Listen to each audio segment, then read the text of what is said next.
அடே தமிழ் தலைவாஸ் 2023ல நடக்கிற கடைசி மேட்ச்சு. இந்த மேட்ச்ல வின் பண்ணா நியூ இயர் 2024 நியூ இயர் சந்தோஷமா கொண்டாடலாம் அப்படின்னு நினைச்சிட்டு இருக்கிற ரசிகர்கள் கனவுல எல்லாமே மண்ணள்ளி போட்டுட்டீங்களேடா.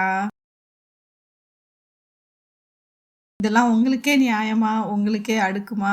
இப்போ ரசிகர்கள் எவ்வளவு காண்டா நியூ இயர் கொண்டாடுவாங்கங்கிறத கொஞ்சம் நினைச்சு பார்த்தீங்களா? அதுவும் இந்த ஒரு பாயிண்ட் வித்தியாசத்துல தோக்குறதெல்லாம் எப்பதான் நீங்க நிப்பாட்ட போறீங்கன்னு தெரியல. ஆக இன்னைக்கு தமிழ் தலைவாஸ் வெஸ் பெங்களூரு புல்ஸ். இதுல தமிழ் தலைவாஸ் 37 புள்ளி, பெங்களூரு புல்ஸ் 38 புள்ளி, ஒரு புள்ளி வித்தியாசத்துல தமிழ் தலைவாஸ் தோத்துருக்காங்க. தமிழ் தலைவாஸ் என்னென்ன சொதப்பல் பண்ணாங்க, என்னென்ன நல்லா பண்ணாங்க அப்படிங்கறத புட்டு வைப்போம். வாங்க வீடியோக்குள்ள போலாம். புதுசா வந்திருக்கிறவங்க நம்ம சேனலை சப்ஸ்கிரைப் பண்ணாதவங்க சப்ஸ்கிரைப் பண்ணிக்கோங்க. Hello friends, welcome to let's sport channel. இன்னைக்கு ரொம்ப முக்கியமான போட்டி. டேபிள்ல 11வது இடத்துல இருந்த தமிழ் தலைவாசும் 10வது இடத்துல இருந்த பெங்களூரு புல்ஸும் ஒரு பல பரீட்சை வச்சாங்க. டாப் ஆஃப் த டேபிள்ல இருக்கிற டீம்ஸை தோத்தாங்க. ஒரு நியாயம் இருக்கு.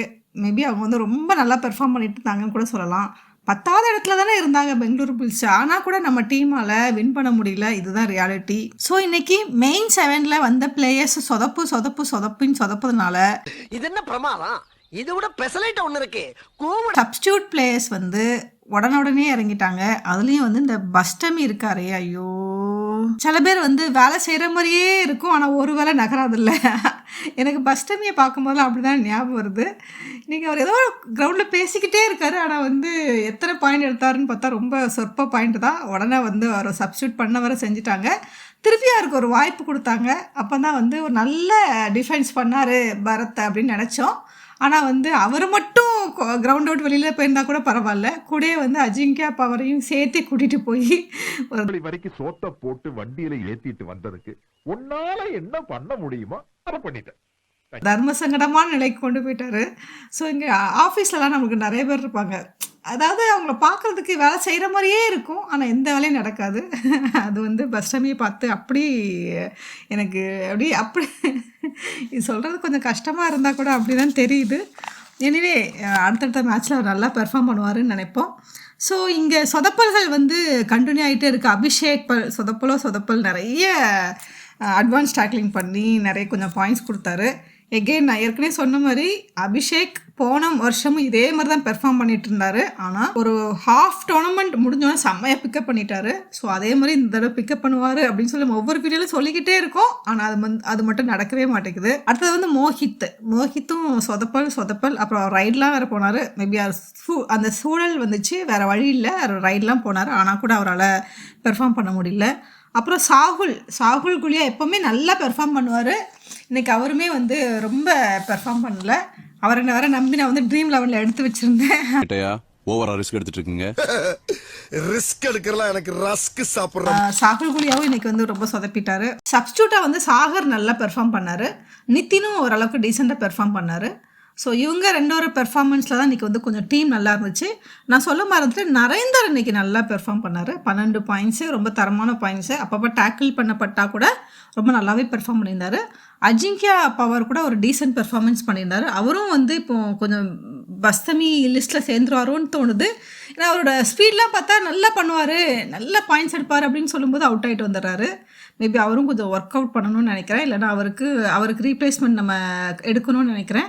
ஆனால் நம்ம ஆல்மோஸ்ட் எல்லாரையும் ட்ரை பண்ணிட்டோம். நம்ம தமிழ் பிளேயர்ஸ்க்கு மட்டும் வாய்ப்பே கொடுக்க மாட்டேங்கிறாங்க. மாசான முத்து, அல்லூர் சதீஷ்லாம் பெஞ்ச்லேயே இருக்காங்க. செல்வமணி அவங்கெல்லாம் எல்லாத்துக்கும் இன்றைக்கி வாய்ப்பு கொடுத்தாங்க, அவங்களுக்கு மட்டும் வாய்ப்பே கொடுக்கல. இது ஏன் இந்த பஞ்சாயத்துன்னு தெரியல. அதுக்கப்புறம் பெங்களூரு புல்ஸில் பார்த்தோன்னா எகெயின் அவங்க ரைடர்ஸ்லாம் கொஞ்சம் ஸ்ட்ரகிளிங் தான். பரத் மட்டும் ஒரு 10 பாயிண்ட் எடுத்திருந்தாரு. டிஃபென்ஸ் கொஞ்சம் நல்லா பெர்ஃபார்ம் பண்ணியிருந்தாங்க. அதனால தான் அவங்களால அந்த பாயிண்ட் எடுக்க முடிஞ்சது. நம்ம ஏற்கனவே பார்த்த மாதிரி 38 நிமிஷம் இந்த மேட்ச் நம்ம கண்ட்ரோலாக தான் இருந்துச்சு. இதுதான் ரொம்ப ஹைலைட்டு. 38 நிமிஷம் நம்மளால் லீட் பண்ண முடிஞ்ச நம்மளால் 2 நிமிஷம் லீட் பண்ண முடியல. 2 நிமிஷத்தில் அவங்க எப்படி ஒரு நல்ல ஸ்ட்ராட்டஜி போட்டாங்க. சரியான ஒரு சப்ஸ்டியூட்டை கோச் கொண்டு வந்தார். அந்த பையன் வந்தால் போனஸாக போட்டார். அவரும் ரொம்பலாம் டென்ஷன் ஆகல, எந்த பதட்டமும் இல்லை. கரெக்டாக வந்தார், போனஸ் போட்டார், போனஸ் போட்டுக்கிட்டே இருந்தார். நம்ம மக்கள் போனஸ் கொடுத்துக்கிட்டே இருந்தாங்க. ஒரு பாயிண்ட் வித்தியாசத்தில் மேட்சை கொண்டு போயிட்டார்.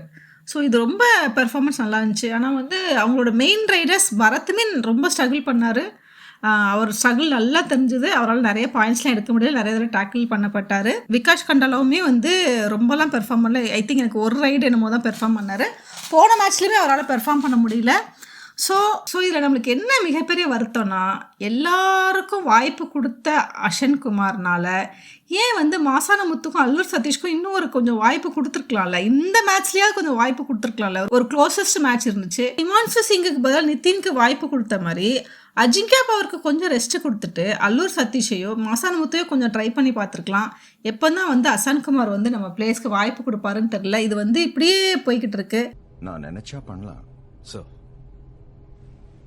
ஆனா பண்ண மாட்டேன். இதுலேருந்து என்ன ரொம்ப கஷ்டமான விஷயம்னா, நம்மளால மெயின் 7 இவங்க தான், நம்மளால இந்த மெயின் 7 பிளேயர்ஸை ஒரு கன்சிஸ்டன்ட் பெர்ஃபார்மன்ஸ் கொடுக்குற பிளேயர்ஸை நம்மளால இது வரைக்கும் ஃபிக்ஸ் பண்ணவே முடியல. அதுவும் வந்து ஆல்மோஸ்ட் நம்ம வந்து ஹாஃப் ஆஃப் த டோர்னமெண்ட் முடிய போகுது. இப்போவே வந்து அதுவும் 10th பிளேஸில் இருக்கிற பெங்களூர் புல்ஸோடையே இவ்வளோ ஸ்ட்ரகிள் பண்ணி தோத்தாங்கன்னா, இன்னும் டாப் ஆஃப் த டேபிள் கூட விளாடும் போதுலாம் எப்படி தோப்பாங்கங்கிறது ரொம்ப கவலையாக இருக்குது. உங்களோட ஃபீட்பேக்கை சொல்லுங்கள். நீங்கள் என்ன நினைக்கிறீங்க? உங்களோட ஃபீட்பேக் சொல்லுங்கள். தமிழ் தலைவாஸ் என்ன செய்யணும்னு நினைக்கிறீங்க? ஐ திங்க் எனக்கு தெரிஞ்சு அவங்க மற்ற டீம்லேருந்து ஏதாவது பிளேயர்ஸை கடன் வாங்கினதான் உண்டுன்னு நினைக்கிறேன். சச்சின் மாதிரி பிளேயர்ஸ் பட்னா பைரட்ஸ்லேருந்து, அப்புறம் சுதாகர் பட்னா பைரட்ஸ்லேருந்து, அப்புறம் வந்து ஹரியானா ஸ்டீலர்ஸ்லேருந்துலாம் பிளேயர்ஸை கடன் வாங்கி விளாட வச்சாதான் தமிழ் தலைவாஸ் சினிமா நல்லா விளாட முடியும்னு நினைக்கிறேன். இந்த வருஷம் தமிழ் தலைவாஸோட பிளே ஆஃப் ஹோப் எப்படி இருக்குங்கிறதையும் நீங்கள் கமெண்ட் பண்ணுங்கள்.